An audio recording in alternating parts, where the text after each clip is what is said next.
असाउद्दीन ओवैसी। बहुत बहुत शुक्रिया सर। स्पीकर सर, मैं ये वक्फ तरमीमी बिल की मुखालिफत में खड़ा हुआ हूं। किसी एक शायर ने बड़ा अच्छा कहा था, जब भी ज़मीर और ज़र्फ का सौदा हो दोस्तों, जब भी ज़मीर और ज़र्फ का सौदा हो दोस्तों, कायम रहो हुसैन के इनकार की तरह। सर, ये वक्फ तरमीमी बिल भारत के गयूर मुसलमानों के ईमान पर, इबादत पर एक हमला है। नरेंद्र मोदी की हुकूमत ने इस मुल्क की सबसे बड़ी अक़लियत के खिलाफ एक ऐलान जंग कर दिया, और ये जंग ना सिर्फ मेरे जिस्म पर है, बल्कि मेरी आज़ादी पर, मेरी समाजी और माशी मार्जिनलाइजेशन पर है, मेरी शहरियत पर है, मेरे मदरसे, मस्जिदों, खानखाहों और दरगाहों को निशाना बनाया जा रहा है। और ये हुकूमत सच्चाई को नहीं बयान कर रही है कि ये तरमीमी बिल से मुसलमानों का तहफ़्फ़ुज़, तरक्की और गुर्बत का खात्मा होगा। ये सरासर झूठ है। सर, अगर आप आइन के आर्टिकल 14 को देखेंगे तो उसमें लिखा हुआ है इक्वल प्रोटेक्शन। अब आप देख लीजिए सर कि हिंदू, सिख और जैन को और बौद्ध को उनके एंडोमेंट में तहफ़्फ़ुज़ मिलेगा, क्योंकि उनका एंडोमेंट बाय यूजर बरकरार है और उनका एडमिनिस्ट्रेशन उनके हाथ में होगा। कि गैर हिंदू या गैर उनके मजहब का आदमी दान भी दे सकता है उनके लिए, और एंडोमेंट बोर्ड का तहफ़्फ़ुज़ भी मिलेगा, क्योंकि उसके ऊपर ओवरराइडिंग क्लॉज अप्लाई नहीं होगा, लिमिटेशन का कानून उस पर अप्लाई नहीं होगा। उसके बरक्स ऑपोजिट आप देख लीजिए, मुस्लिम वक्फ को वक्फ बाय यूजर निकाल दिया गया। एक मुस्लिम वक्फ की जायदाद पर कब्जा होगा, लिमिटेशन लगेगा तो जो एनक्रोचर है, जो खाबिज है, वो रातों रात मालिक बन जाएगा और एक गैर मुस्लिम वक्फ बोर्ड को एडमिनिस्टर करेगा। ये आर्टिकल 14 के इक्वल प्रोटेक्शन का वायलेशन। अब आर्टिकल 14 में सर इक्वालिटी बिफोर लॉ भी है, और उसका कैसा वायलेशन हो रहा है कि कोई आर्बिट्ररी स्टेप नहीं ले सकता और कोई भी ऑफिशियल किसी भी तरीके से गलत आर्बिट्ररी फैसला नहीं लगा। यहां पर आप एक डेजिग्नेटेड ऑफिसर को रखकर वो फैसला लेगा कि ये जायदाद वक्फ की है, गवर्नमेंट की है। क्या ये प्रिंसिपल्स ऑफ नेचुरल के खिलाफ नहीं है, जिसका तकर्रुर एग्जीक्यूटिव करती है? ये हमारे theory of separation of powers, Bharat के आइन का बेसिक स्ट्रक्चर का हिस्सा है। क्या इसका वायलेशन नहीं है? सर, आर्टिकल 25 का वायलेशन कैसे है कि आप मुसलमानों से वक्फ बाय यूजर छीन रहे हैं और फिर आप कर्ब कर रहे हैं वक्फ वाल औलाद को, मगर वहीं पर दूसरे धर्म के मानने वालों को उनके मजहब पर चलने की पूरी इजाजत है। लफ्ज जो आर्टिकल 25 में इस्तेमाल हुआ सर, वो इक्वली एंटाइटल्ड, यहां पर मुसलमानों के इक्वल एंटाइटल्ड नहीं हो रहा। अभी हम गृह मंत्री का, वजीर दाखिला का यहां पर उनका हमने तकरीर सुनी, यहां पर वो ये कहते हैं, वजीर दाखिला, शायद वो कटमुल्ला की जबान ना कह दें, वजीर दाखिला कहने पर वजीर दाखिला ने अपने बयान में कहा कि बोर्ड और काउंसिल जो होगा वो माने वक्फ इस्लाम से अलग है। सर, अगर ये बात सच है आपकी, तो फिर आपको यह कानून बनाने की जरूरत ही नहीं है। आप एक नॉन स्टैट्यूटरी बॉडी बना दीजिए। ये जो कानून बन रहा है ना सर, ये आर्टिकल 26 इसका सोर्स है, और आर्टिकल 26 जब इसका सोर्स है तो आर्टिकल 26 का ABCD क्या कहता है कि रिलीजियस डिनोमिनेशन को अपने मजहब के अफेयर्स खुद चलाना, मूवेबल इमूवेबल प्रॉपर्टी को लेना और एडमिनिस्टर करना। जब हिंदू धर्म को, बौद्ध धर्म को, सिखों को यह राइट दिया गया है, तो आप कैसे मुसलमानों से छीन रहे हैं? तो ये आर्टिकल 26 का ग्रेव वायलेशन है। तो सर, अब वक्फ बाय यूजर का मामला देखिए, मिनिस्टर साहब ने कहा कि एंक्रोचमेंट हो रहा है, 17,000 एंक्रोचमेंट हुए हैं। तो यही नरेंद्र मोदी की हुकूमत ने 2014 में उस वक्त के मंत्री ने एक Waqf properties eviction of unauthorised occupants bill को इंट्रोड्यूस किया। आपने विड्रॉ कर लिया 2024 में उसको। क्यों विड्रॉ किया सर आपने? जब आप मान रहे थे कि एंक्रोचमेंट हो रहा है तो आपने बिल को विड्रॉ कर लिया। अच्छा सर, अब वक्फ बाय यूजर को आपने निकाल दिया, माने कंडीशन क्या लगाए कि अगर उसमें डिस्प्यूट होगा और गवर्नमेंट प्रॉपर्टी होगी। सर, डिस्प्यूट तो है। मिसाल के तौर पर मोहिबुल्लाह साहब जिस मस्जिद के इमाम है, पार्लियामेंट के सामने मस्जिद है सर, 123 प्रॉपर्टीज में मस्जिद है, डिस्प्यूट चल रहा है। कल कलेक्टर या डिस्ट्रिक्ट ऑफिसर बोलेगा कि भाई साहब ये गवर्नमेंट प्रॉपर्टी है, स्टिकर लगा दिया जाएगा, मस्जिद बंद गवर्नमेंट प्रॉपर्टी हो गई, होगी ना सर। अब ये बताइए, आप जब से यहां पर पूरे बीजेपी रूलिंग पार्टी हमको ज्ञान दे रहे हैं कुछ नहीं होगा, कुछ नहीं होगा, मैं दलील के साथ बता रहा हूं आपको। ये मस्जिद दिल्ली गवर्नमेंट बोलती हमारी है, वक्फ दिल्ली वक्फ बोलता हमारी है, तो सर वक्फ बाय यूजर, अगर मैं अपनी गवर्नमेंट के खिलाफ वक्फ बोर्ड वक्फ बाय यूजर इस्तेमाल नहीं करेगा तो क्या है सर। अच्छा, ये अमेंडमेंट जब हो जाएगा तो मुझे कहने दीजिए सर, सिर्फ प्राचीन मंदिरों की हिफाजत होगी, मस्जिदों की नहीं होगी। अब सर आप आ जाइए, अगर डिस्प्यूट मेरा एंशिएंट मॉन्यूमेंट से वक्फ का, एक मिसाल दे रहा हूं, दिल्ली में 172 वक्फ प्रॉपर्टीज एएसआई कंट्रोल में है, मैं तो हार ही गया वो, क्योंकि मेरे पास डॉक्यूमेंट नहीं है। आप कह रहे हैं कि डॉक्यूमेंट चढ़ाओ, अगर मेरा गवर्नमेंट से डिस्प्यूट चल रहा है मैं तो क्लेम ही नहीं कर सकता, क्योंकि आप जज बनेंगे, आप ही फैसला करेंगे, और जब तक आप फैसला नहीं करते वो वक्फ की प्रॉपर्टी नहीं होगी, वो प्रोविजन डाल दिया आपने। अच्छा, अगर मेरा डिस्प्यूट एंक्रोचर से होगा सर, तो एंक्रोचर में तो आपने तो 107 को डिलीट कर दिया, आप रातों रात खाबिज को, एंक्रोचर को मालिक बना रहे हैं। सर मैं ये पूछना चाहता हूं आपके जरिए हुकूमत से, एक मुंबई में एक बहुत बड़े दौलतमंद है, खोजा बरादरी का यतीम खाना था, उन्होंने 2004 या 5 में 22 करोड़ में खरीद लिया। वो केस सुप्रीम कोर्ट में कि आप उनको मालिक बनाना चाहती है लिमिटेशन एक्ट अप्लाई करके, हमको बताइए, हम जानना चाह रहे हैं। और सच्चर कमेटी ने सर 2007 में कहा कि दिल्ली के 123 प्रॉपर्टीज की मार्केट वैल्यू 6000 करोड़ की। आज हम 2025 में आ गए, क्यों आप उन प्रॉपर्टीज के खिलाफ पड़े हुए? 1976 में उस वक्त के वजीर आजम इंदिरा गांधी लेटर लिखा, इसको आप दे दीजिए, मगर आप उसको मानने को तैयार नहीं है। तो सर और एक जो झूठ फैलाया जा रहा है, management empowerment efficient development, sir this bill takes any management from the hands of Muslims, disempowers the waqf in comparison to any other stakeholder, takes away the efficiency of administration and hampers development. Waqf disempowerment in the name of efficiency, inefficiency is being created. The progress of development from pre-independence till today is sought to be destroyed. Sir अभी हमारे home minister साहब ने फजल पुकाया case का जिक्र किया। Sir मैं आपसे गुजारिश करूंगा कि होम मिनिस्टर जरा अच्छे लोगों को रखकर इंफॉर्मेशन ले। फजल पुकाया का ऑबिटर क्या है? इट इज ऑबिटर, वो रेशियो डिसेंडेंट नहीं है जो आपने कहा है। अच्छा सर, शेड्यूल ट्राइब के बारे में कहा, क्या शेड्यूल ट्राइब में मुसलमान नहीं होते? शेड्यूल कास्ट में नहीं होता मुसलमान, शेड्यूल ट्राइब में मुसलमान होता। तो क्या आर्टिकल 25 मेरा चला गया, आर्टिकल 26 चला गया, आर्टिकल 14 चला गया, 15 चला गया, 29 चला गया? लक्षद्वीप का एक मुसलमान एमपी है, क्या उसको राइट नहीं है क्योंकि ट्राइबल है? क्या कह रहे हैं आप? इस ऐवान को क्यों गुमराह कर रहे हैं आप शेड्यूल ट्राइब के नाम पर?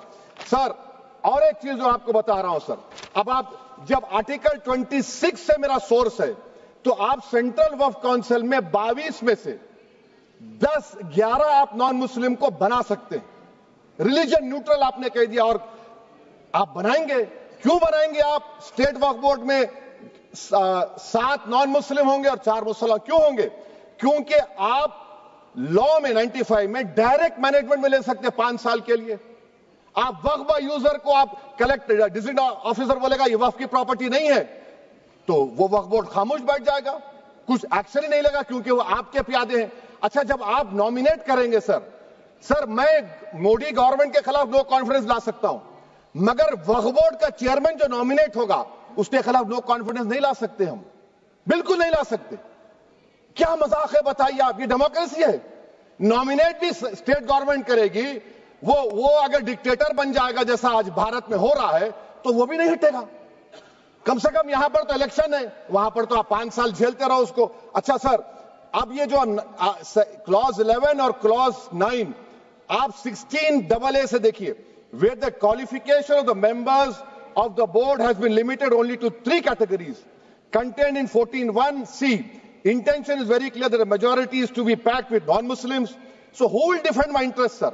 If I cannot depend on the state waqf board, central waqf council, which are going to comprise non-Muslims, this in itself is a clear violation of Article 26, 14 and 15, sir. अच्छा sir, CO पहले 95 act में था कि word मुस्लिम, आपने गायब कर दिया उसको। अरे आखिर क्यों इतनी नफरत है आपके लफ्ज मुसलमान से? अच्छा फिर क्या कह रहे हैं आप कि ये भी आर्टिकल 26 का वायलेशन है। सब जितने हिंदू धर्म के प्रॉपर्टीज हैं, सिख धर्म के हैं, बौद्ध के हैं और आपके जैन के, वहां पर उन्हीं के मजहब का ऑफिसर होगा। और कहां पर नहीं होगा? वक्फ बोर्ड में। Waqf board is a pure religious institution, इसको समझने की जरूरत है। तो आप ये कर दे रहे हैं सर। अच्छा सर आप देखिए, अब आप आ जाइए ये ट्राइब्यूनल पर। मुझे समझ में नहीं आया सर कि हमारे होम मिनिस्टर वजीर दाखिला ने क्या कह दिया कि 2013 का जो कानून है वो नहीं बनता तो हम नहीं लेके आते। मैं बड़े अदब के साथ उनसे पूछना चाह रहा हूं कि क्या उस वक्त राजनाथ सिंह साहब, अडवाणी साहब, हमारी लेट सुषमा स्वराज, ये बड़े बड़े नेता यहां बैठे थे? आपने यूनानिमस उस कानून को पास करवा दिया। कीर्ति आजाद थे उस वक्त, अब यहां बैठे हैं वो टीएमसी में। तो क्या आप गलत थे या वो गलत थे? हमको बता दीजिए, आप बता दीजिए। क्योंकि अगर अडवाणी आपके लिए बहुत बड़ा नेता है, मेरे लिए नहीं हो सकते, आपके लिए आपने पद्मश्री दिया उनको। मोहतरमा सुषमा स्वराज की जबरदस्त तकारीर का मैं कायल हूं। वो बैठकर उस 2013 को यूनानिमस पास कर दिए। मुझे कंफ्यूजन है कि क्या अमित शाह, नरेंद्र मोदी बड़े हैं या अडवाणी बड़े? आपके लिए आप तय कर लीजिए। अच्छा सर, आपके tribunal sir, railway Clements tribunal, NGT tribunal, income tax, वैसे 14-15 ट्राइब्यूनल है। हिंदू एंडोमेंट का ट्राइब्यूनल, सबका अपील नहीं होती, रिव्यू होता है। गृह मंत्री सरकार कह रही है कि नहीं रोक दिए, रोक लगा। कैसे रोक लगाते हैं? रिव्यू और अपील में तो फर्क होता है ना सर।